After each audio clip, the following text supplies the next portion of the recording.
ओम शांति। प्रणाम मोनी बहन को प्रणाम। ओम शांति। Good evening everyone. आज हमारा जो जूम सेशन है, डेट है, ओके ओके या ओम शांति। Good evening everyone. आज की डेट है 19 नवंबर 2025। और हमारा जो टॉपिक चल रहा है 19 है, 20 है, आज 19 है। ओके दीदी 19 या हमारा टॉपिक चल रहा है कंफर्ट जोन, आराम पसंद जिंदगी, वरदान या श्राप, गुण और कर्ज। अभी तक हमारा जो डिस्कशन चल रहा था कि कितने टाइप के कंफर्ट जोन है, हम किस कंफर्ट जोन में बैठ जाते हैं और पता भी नहीं रहता कि हम उस कंफर्ट जोन में आ चुके हैं। एंड कुदरती नियम क्या है? कुदरत हमें कभी भी वो आराम वाली जिंदगी में, आराम वाली जिंदगी क्या है? स्टेगनेंट, एक जगह पे रुक जाना, हमारी चलती लाइफ को रोक देना, मगर कुदरत वो होने नहीं देती है। उसका नियम ही है चलते रहना। कुदरती नियम क्या है? चलते रहना, बहते रहना। एंड हम कहीं न कहीं आलस, मतलब आत्मा के अंदर आलस होता है, वो कहीं न कहीं आलस की वजह से एक ऐसे जगह पे स्थिर हो जाती है। स्थिर भी नहीं बोलेंगे उसको, स्टेगनेंट हो जाती है। स्थिर का मतलब बहुत अच्छा भी है। स्टेगनेंट यानी रोक लेती है अपने आप को, जहाँ पर उसका पतन का रास्ता शुरू होता है। जब जब आपने देखा होगा कि कुदरत ने एक एग्जाम्पल के तौर पे भी पानी को रखा है, जहाँ जहाँ पानी बहना बंद कर देता है ना, और एक जगह पे जैसे ही वो रुक जाता है, तो आप देखोगे उसमें कितने सारे कीटाणु, कितने सारे लिविंग बींग्स जमा हो जाते हैं। एंड वो स्मेल करने लग जाता है, बदबू आने लग जाती है उसमें से, है ना। तो कहीं न कहीं कुदरत हमें उस इशारा या उससे एग्जाम्पल देकर समझाना चाहती है कि कोई भी अपनी जिंदगी को रुकावट रोकोगे, अपने आप को अगर चलने से, मूविंग इससे, फ्लो से अगर रोकने की कोशिश की, तो उसका भी जिंदगी उस बदबूदार पानी की तरह बच जाएगा। और हमारे अंदर बदबूदार पानी क्या होता है? हमारे विकार। जिन जिन आत्माओं में विकार है, आप देखना उनकी लाइफ कितनी बदबूदार हो जाती है। किसी को पसंद आता है विकारी वाली लाइफ?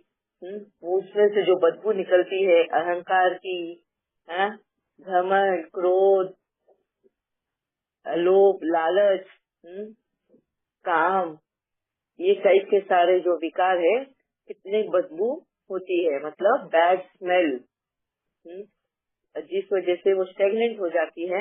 और ये वजह ही बन जाता है इन सभी विकारों का। एंड इन सब विकारों का बाप है आलस। एंड आलस की वजह से हमारा अलबेलापन का भी जन्म होता है। एंड अलबेलापन की वजह से बाकी भी विकारों का जन्म होता है। ये हमने अभी तक डिस्कस किया है। एंड आप सभी को भी होमवर्क दिया था कि आप लोग अपने अनुभव कि कहाँ आपने चेक किया कि आपने अपने आप को, आपकी लाइफ को ऐसे ये सोच के कि भाई अभी तो आराम करने का वक्त है, बहुत मेहनत कर ली, अभी तो एंजॉय करने का वक्त है। देखो, एंजॉय करने के लिए भी हमें मूवमेंट होना जरूरी है। एक जगह पे रुक कर एंजॉयमेंट नहीं होती, वो तुरंत ही तुम्हें बेचैन कर देता है। देखना जरूर कभी। अभी जो आज बाबा मिलन से होकर आए हैं, बाबा मिलन होते ही तुम्हारा मन घर की ओर दौड़ लगाता है ना। सेवाएं हो, कुछ भी हो, मगर वो एक पड़ाव था, वो पड़ाव खत्म होते ही इशारा आ जाता कि अभी इस जगह से चलना है। उस कंफर्ट जोन में नहीं रह सकते हैं। हमें थोड़ा सा वो आदत में आ जाते हैं ना, थोड़ा सा वो उस रूटीन में आ गए कि हमें उस चीज की आदत हो जाती है। हाँ, वो एडिक्शन होने से पहले ही कुदरत हमें फिर से भगाने की कोशिश करती है वहां से। एंड जो आत्माएं निकलना नहीं चाहती ना, वहीं पे रुकना चाहती, अपने आप को एडिक्टेड समझते, लगाव हो जाता है, उनका मन बेचैन हो जाता है, रेस्टलेस फील करने लग जाते हैं। फिर वो खुद ही सोचते हैं कि अरे इतनी पावन धरती पे आए, मधुबन है, वातावरण इतना पावरफुल है, इतना सुखदायी शांति है, और फिर भी मेरा मन बहुत बेचैन है?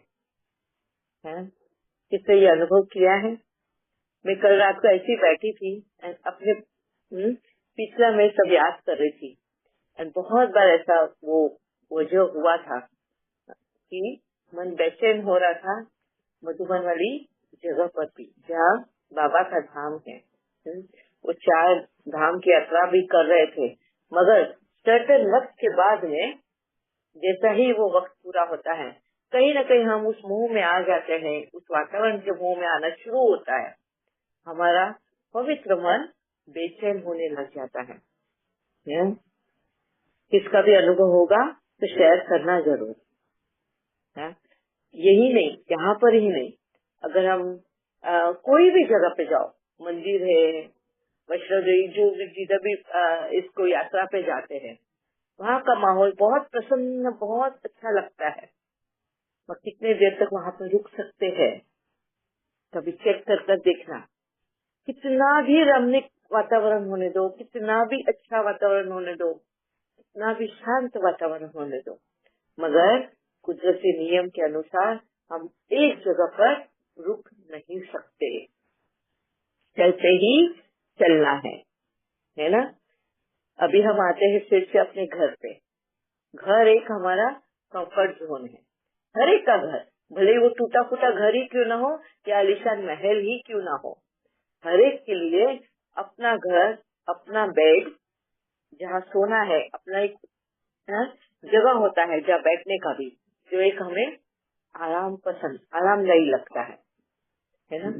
लौट कर आते हैं और हम थोड़ा देर के लिए उस जगह पे बैठते जरूर है, और कितना देर तक कुदरत हमें वहाँ पर बैठने देती है। क्या चेकिंग करी आप सबने अपने आप में, अपनी खुद की चेकिंग करी कि कहीं पे भी कितना भी पसंद आ जाए हमें कोई चीज, हम उस चीज का कितनी देर तक उपयोग कर सकते हैं? भले वो खाने की चीज हो या इस्तेमाल करने की चीज हो, या लुत्फ उठाने की, मजे लेने की, या कोई रिश्ता ही क्यों ना हो, जहाँ वो स्टेगनेंट हो गया है, वहीं पर उसका डाउनफॉल शुरू हो गया। अभी एग्जांपल देती हूँ खाने की चीज को लेकर। आपको सर्टेन चीजें जो बहुत पसंद है, हम इतनी पसंद है कि कभी कभी हम ये सोचते कि भाई ये चीज मुझे रोज भी कोई दे देना तो मैं खा सकती हूँ, ये चीज मुझे रोज भी कोई खिला देना तो मैं कर सकती हूँ, पेट भरा भी रहेगा और मेरे सामने आ जाएगा ना तो भी मैं उसको पी सकती हूँ या खा सकती हूँ। क्या आपने इस तरह की चीजों को आजमा के देखा है? हम संकल्प तो करते हैं, बस क्या ये संकल्प एक आत्मा का होता है ना, ये सोच एक आत्मा की होती है, पर क्या शरीर उसको साथ देता है क्या? कभी चेक करके देखना। शरीर उसको कभी साथ नहीं देता, वो तुरंत तुम्हें सिग्नल देता है, वार्निंग देता है, भाई मीठा भी बस हो गया, वो वॉमिटिंग सेंसेशन देने लग जाता है, तुम्हारा खाना ऊपर आने लग जाता है, बस इससे ज्यादा नहीं। कितनी भी तुम्हें लालच हो उस चीज की, तुम पैक करके घर पे भी लेकर आओगे, इतना पसंद है, मन नेक्स्ट डे शरीर उसको देखकर मना कर देगा, खाने का इच्छा नहीं रहेगा उसका। शरीर मना करेगा, आत्मा की इच्छा होगी भले खाने की। और बहुत बार आप ये चेक करना कि शरीर तुम्हारा जाएगा भी मन करने का खाने का, तुम्हारा भी तब को वो स्वाद नहीं आएगा जो पहले दिन उसकी स्वाद थी। फिर हम बोलते हैं अरे बासी हो गया ना खाना, इसके लिए उसका टेस्ट कम हो गया। क्या वाकई में बासी होने की वजह से टेस्ट कम हुआ, या फिर शरीर में जितनी जरूरत थी उस चीज की उतनी मिल गई है, अब शरीर ने बंद कर दिया है अपना खाता, और इस वजह से उस टंग को, उस जगह को टेस्ट आना बंद हो गया। हाँ, ये भी चेक करना। ये कुदरती सिग्नल्स है और हमें बहुत देरी से पता चलता है ये सब। हाँ, कभी कभी तो पता ही नहीं कि कुदरत हमें ये सारी चीजें सिखा रही है या वो हमें अपने आप ही मोल्ड करा रही है। अगर हम रिजिड हो जाते हैं सर्टेन चीजों को लेकर तो कुदरत खुद वो करती है। क्योंकि उसका जो हथियार है उसका वो हथियार हम इस्तेमाल कर रहे हैं, वो है ये शरीर। हाँ, फिर कोई भी कर्म हम जो करते हैं ना इस शरीर द्वारा ही करते हैं और ये शरीर क्या है? कुदरती देन है। तो वो इस शरीर के हेल्प से वो सब कुछ मोल्ड करा लेती है एक आत्मा के द्वारा। हाँ, ये आप सब अनुभव करना, सोचना। हाँ, किस तरह कुदरत ही हमें चलाती है। हम सोचते हैं कि हम ये चला रहे हैं सब कुछ, बहुत बड़े भ्रम में होते हैं हम। कहीं न कहीं अगर आप देखोगे कि कुदरत जो है वो किस तरह हमें नाच नचाती है, वो उस जगह पर बराबर हमें पहुंचाती है जहाँ वो चाहती है। वो हमें नियमों की उल्लंघना करने नहीं देती, कोई लॉ को ब्रेक करने नहीं देती। उसके लॉज ही इतने बलवान बने हुए हैं ना कि कोई तोड़ ही नहीं सकता। नियमों को तो भी हम तोड़ेंगे तो उसका भी फल हमें मिलता ही है। लॉ को भी अगर ब्रेक किया तो उसका भी फल हमें को भुगतना पड़ता है। तो मैं आप सबसे अभी सुनना चाहती हूँ इसके ही रिगार्डिंग कुछ अनुभव आपके। या फिर इसको लेकर किसी को भी कुछ डाउट होगा, कोई क्वेश्चन पूछना है तो प्लीज पूछिएगा। ये क्यों मैं बोल रही हूँ बार बार? क्योंकि हमारा दुख, दर्द और तकलीफ का कारण ही ये है। जब हमें रूट कॉज ही पता चल जाता है तो हमें अब पता चलेगा कि हमें अपने आप को किस तरह मोल्ड करना है, किस तरह हमें कुदरत का सपोर्ट लेके आगे बढ़ना है, ना कि कुदरत के नियमों के अगेंस्ट जाके। कुदरत में इंटरफियर नहीं करना है मगर उसका साथ लेना। ठीक है, तो प्लीज आप हैंड रेज करिएगा जिनको भी शेयरिंग करना है या किसी को भी कुछ वाकया याद आ रहा है उनके साथ हुआ। दीदी ओम शांति। यस, क्या नीलम है दीदी जैसे आपने अभी बोला ना वो कि मधुबन में जाते हैं तो जल्दी से जैसे बाबा मिलन होता है तो आपने मतलब घर की याद आती है। दीदी ये तो बिल्कुल 100% करेक्ट है, क्योंकि ये एक उधर ही नहीं होता है जाने के लिए कि भाई मधुबन गए हैं, इवन कहीं कहीं घूमने भी गए हैं ना बाहर कहीं, तो भी उसके बाद 2 दिन 3 दिन अच्छा लगेगा वहाँ का सब, फिर लगेगा ये हम कितनी हरियाली देखें, ये कितना शांति देखें, कितना ये देखें, तो ये झरने कितने देखें। मतलब ऐसा मन जो है ना वो उतावलापन करने लगता है कि बस बहुत हो गया अब चलो। तो मेरे हस्बैंड तो एक बार मुझे बोल भी देते हैं कि तुम नेचर लवर नहीं हो। मैंने कहा मैं नेचर लवर हूँ, मुझे अच्छा लगता है। जिस दिन आए उस दिन का और आज का मनस्थिति में जमीन आसमान का फर्क हो गया। कह रहे क्यों? मैंने कहा उम्र कितने ये पत्थरों को नहीं सच है, ये आपकी बात बिल्कुल करेक्ट है कि होम सिकनेस, होम फोबिया मतलब ऐसे कह सकते हैं कि मतलब होम सिकनेस तो बहुत जल्दी हो जाती है कहीं भी जाऊं। इवन मैं बाबा मिलन पे जाती हूँ ना तो मैं 5-6 दिन का टाइम लेके जाती नहीं, मैं 2 दिन का टाइम लेके जाती हूँ। बल्कि मुझे सेंटर वाले बोलते भी है क्या नीलम तुम 2 ही दिन के लिए जाती हो, वहाँ पे इतना होता है। बस मैं कहती हूँ नहीं, बस 15 को बाबा मिलन है तो 13 को जाओ, 14 को पहुंचो, 15 को देखो, 16 को वापस, बस दैट्स ऑल। इससे ज्यादा मतलब आपकी ये बात है कि और कल जैसे आपने वो बात किया था ना तो उसके लिए मैं हस्बैंड से इस बारे में डिस्कस कर रही थी कि मैंने कहा हस्बैंड से कि देखो हमें दीदी ने बोला आज कि ऐसे हम लोग मार्च की तरह जैसे प्रकृति 5 तत्व जैसे वो घूमते ही रहते हैं, दिन के बाद रात, रात के बाद दिन, चंद्रमा की कलाई कम होना, ऐसे बिल्कुल बिल्कुल 100% हमारा मनस्थिति है। जैसे हम बचपन से अपना टाइम अगर याद करते हैं तो कभी इस चीज को आपके कहने के बाद ये सारा पॉइंट आउट हुआ, नहीं तो ये कभी पॉइंट आउट नहीं हुआ था कि हम बचपन में किस घर में पैदा हुए, किस घर में पालन हुआ, कहाँ स्कूलिंग, किस तरह से फिर हम शादी हुई, कैसे घर में, फिर अपनी शादी के बाद बड़े होके भी इस घर में, यहाँ इस घर में बच्चे हुए, इस घर में बच्चों की शिक्षा हुई, इस घर में हमारे बच्चे जॉब में गए।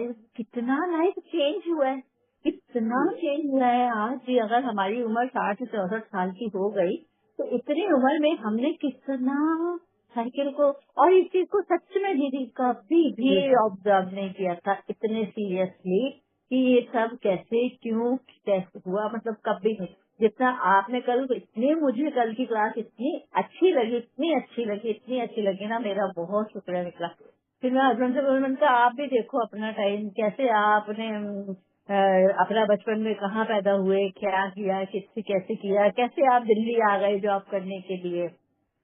मैं बहुत सारे इनको बताई तो मैंने कहा कि वाकई में हम प्रकृति एक जगह हमें कुछ टाइम के बाद टिकने ही नहीं देती, चाहे कैसा भी माहौल हो। दुख के बाद सुख और सुख के बाद दुख, तो जैसे कहते हैं वो सब चीजें बिल्कुल 100% करेक्ट है। और आज इन चीजों को रियलाइज करके अपनी लाइफ का पीछे का बैक देखा है तो वाकई में आत्मा की जर्नी बाबा जैसे कहता है ना कि वो स्टोन इस एज से आ जा पाए, तो वो सारा मुझे बिल्कुल पिक्चर जो है ना बिल्कुल डिस्प्ले हो रही मेरे सामने और मुझे ऐसा लगा। थैंक यू दीदी, इतनी अच्छी क्लैरिटी करने के लिए। मैं तो इतना डीपली मैंने कभी नहीं सोचा। थैंक यू सो मच, बहुत बहुत शुक्रिया इतना डिटेल समझाने के लिए। थैंक यू सो मच, दिल से धन्यवाद। Thank you very much Neelam ma'am, बहुत अच्छे से आपने समझा भी एंड समझाया भी। अभी बहुत लोगों को अभी ये देखो इस तरह से मजबूर हो जाते हम सोचने के लिए। अब ये कौन है मजबूर, किसने किया मजबूर, नहीं दिखाई देता कि ये कुदरत है। कुदरत हमें मजबूर करती है सोचने के लिए भी, किस तरह से वो अपना रूप और अपना बिहेवियर भी, वो भी मैंने ऑब्जर्व किया। अपना बिहेवियर भी कैसे चेंज होता है, किस तरह से। बहुत डीपली मैंने कल इसकी स्टडी की, कल बहुत डीपली। उसके बाद मैं बैठी थी, मेडिटेशन में भी बैठी हूँ नुमा शाम में, तो मेरा यही सारा चिंतन चलता रहा।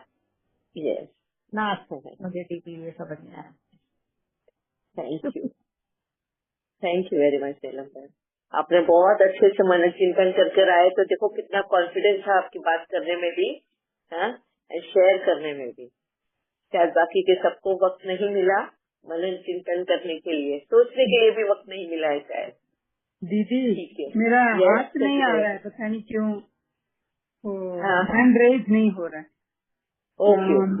मैं भी यही सोच रही थी दीदी कि शांतिवन है ना वो डायमंड हॉल, मेरे को जब भी मैं सोचती हूँ एक तरह का सैडनेस फीलिंग आता है मुझे। अभी ये थोड़े दिन में वही मेरे को चिंतन लगा था, क्यों ऐसे मेरे को सैडनेस फील हो रहा है करके।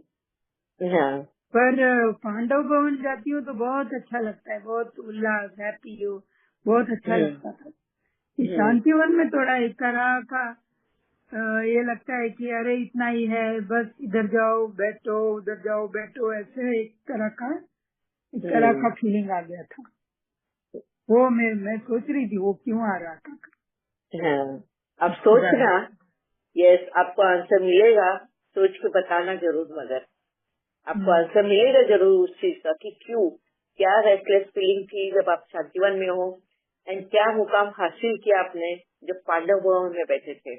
तो आपकी अंदर जो एक इच्छा बोलते ना, तीव्रता की इच्छा होती है, उस इच्छा को चेक करना, योर विश, कि क्या पांडव भवन में वो विश कंप्लीट हुई, इसलिए आपको वहाँ पे शांति महसूस हुई।